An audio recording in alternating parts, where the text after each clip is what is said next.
Värviviikingi galerii suure suuga lubab, et iga nädal on vähemalt üks uus eksponaat. Lähme nüüd kontrollime, kas on. Oppa! Ongi! Normaalne! Mis asja? Kuidas see jänespüks siia sai?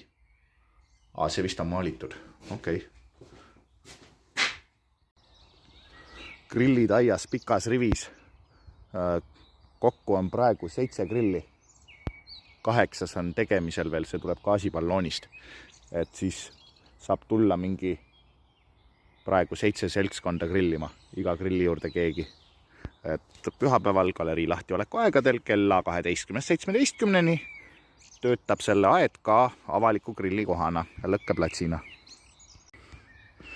Natuke veel värava silti tuunida ja see on nähtav ainult siis, kui värav on kinni. Muul ajal on tänava ääres. Ja avatud on ka traditsiooniline kirveviskeala. Märklaua sisse on mingi auk tekkinud. Külastajad lagastasid ära korralikult. Aga siin taga on veel terve hunnik märklaudu. Et neid saab siit järjest võtta.